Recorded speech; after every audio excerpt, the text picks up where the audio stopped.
Okay, Kaz, for cherub rock, there's some scales you just have to be practicing. I'm so glad that you're getting into your lead, and keep doing your open scales.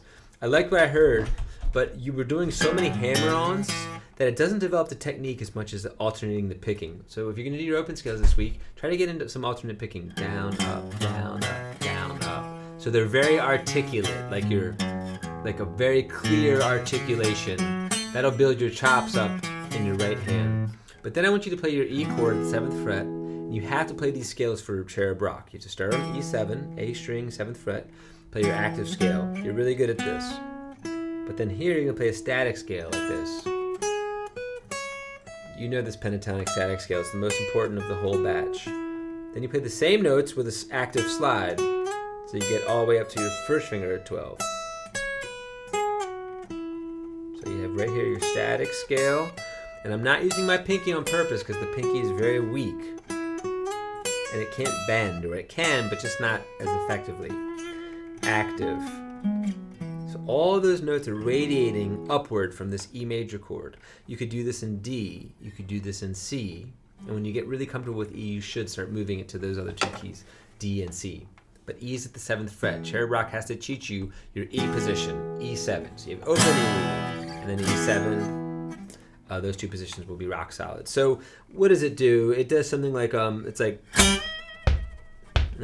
reverse bend, Kaz. That means you pre-bend it. Don't pluck it. Bend it on the way down. Pluck it on the way down.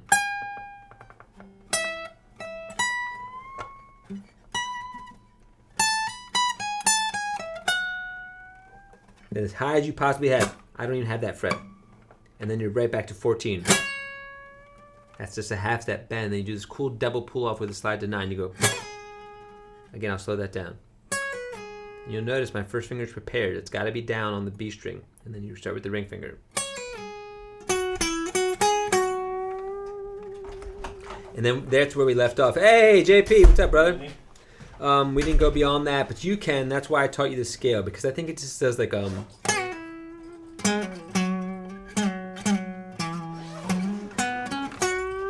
it finishes off kind of in that active space, starting at the E7. So use your ear. But again, what we covered is this.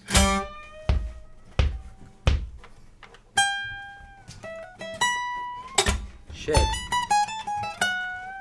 Not really an acoustic guitar song, is it?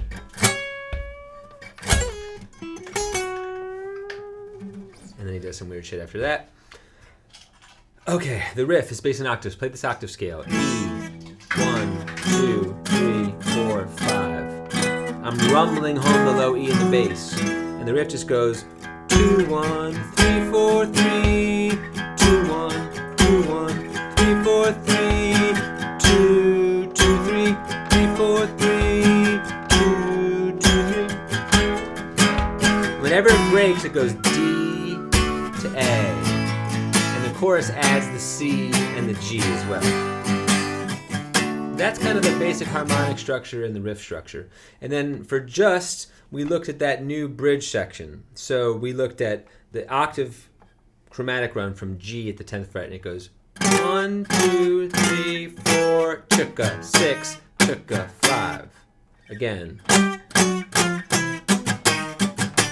And then you have G, G, bend, G, G, bend, C, C, bend, bend, bend, bend, E, E, bend, E, bend, 1, 2, 3, 4, G, bend, G, bend, C, bend, 1, 2, 3, oh.